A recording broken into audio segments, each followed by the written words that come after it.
You know how people always say, life comes at you fast.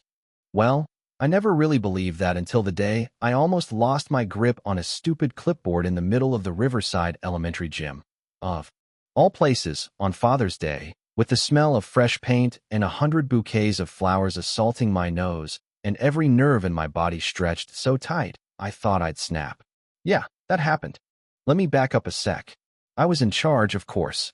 Smoothing tablecloths, checking the guest list, fussing with centerpieces, busy work, really, the kind you do when you're trying not to think about. The one thing you can't stop thinking about. For me, that was the little girl I gave up 8 years ago, the one I never got to hold except for 3 perfect, impossible hours. Father's Day at an elementary school. It's like someone handing you a minefield and daring you to walk across. Parents were trickling in, mostly dads in slightly wrinkled shirts, some nervous, some bored. I plastered on a smile, handed out welcome packets, did the whole Miss Brooks routine. Then the gym door swung open, and there he was, Daryl Hayes, looking like $1,000,000 in a Navy suit that probably cost more than my car, dark skin shining under the fluorescent lights, with that face I'd spent years trying to forget. He wasn't alone. A little girl with brown skin, neat cornrows, and a red dress with white flowers was holding his hand. She looked up at him and smiled, and my heart stopped because I recognized my own smile on her face, my wide brown eyes staring back at me. My clipboard hit the floor, papers everywhere. For a second, I couldn't move. I just stood there, numb and shaking, heart pounding so hard I thought everyone could hear it. Daryl froze too, gripping the girl's hand a little tighter. For a moment, we were the only people in the room, 8 years of pain and silence hanging between us.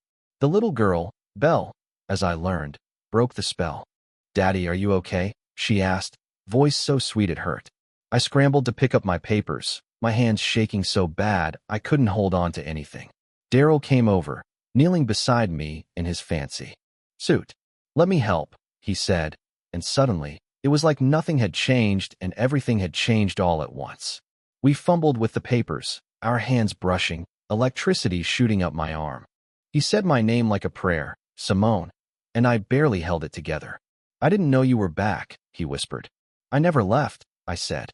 And that's when I realized everything I'd been told about Belle, about Daryl, about why I had to let her go. None of it made sense anymore. Belle watched us, curious, totally innocent.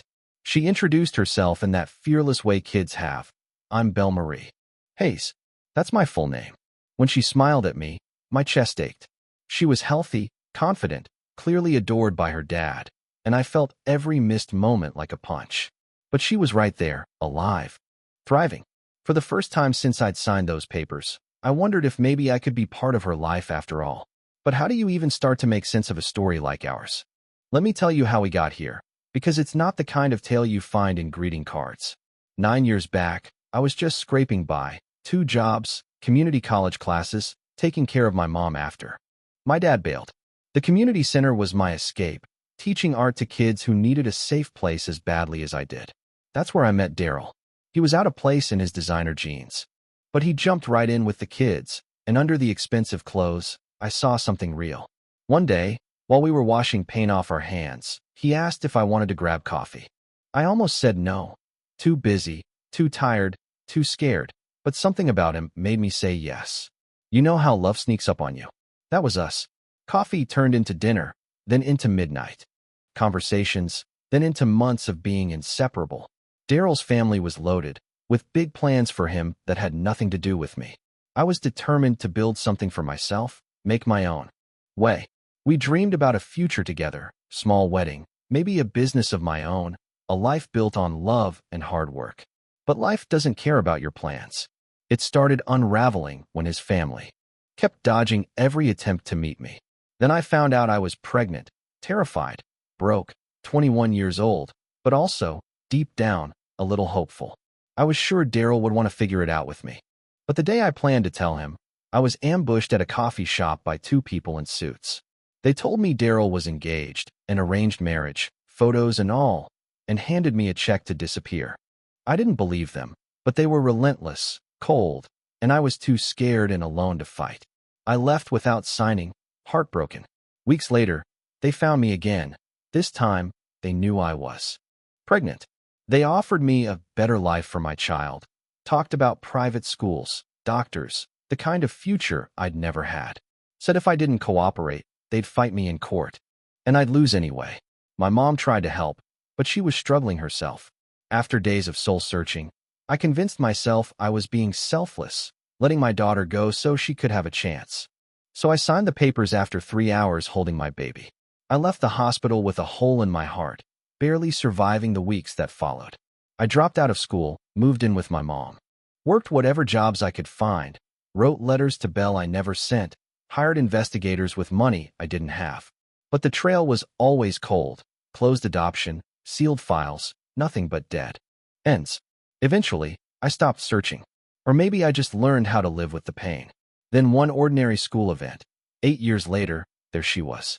Not lost, not gone, right here. Calling Daryl Daddy, painting pictures, laughing in the sunshine.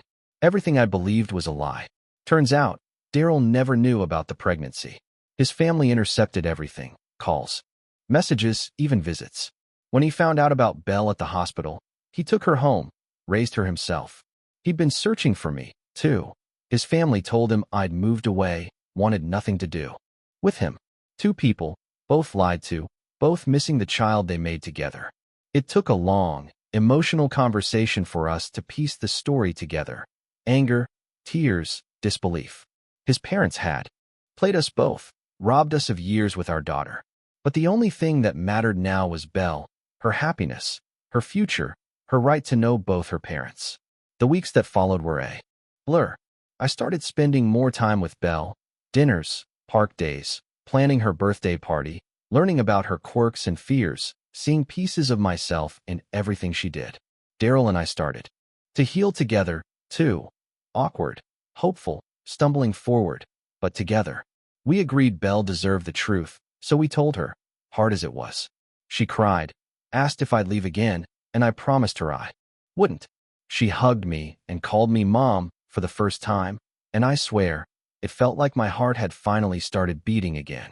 We rebuilt, day by day, learning to be a family. Daryl offered me space for my event planning business. No strings, just wanting me close. We fought about pride, about the past, but mostly, we figured things out side by side. Belle thrived, surrounded by love and art and laughter. And 1 year later, standing in that same gym for Father's Day, she got up in front of everyone and presented us with a painting. Her family, whole at last. After the applause, after the hugs, Daryl got down on one knee and asked me to marry him, with Belle grinning at his side, insisting she helped pick the ring. And right then, surrounded by old hurts and new hope, I realized this was what healing looked like, not forgetting the pain, but building something better from it.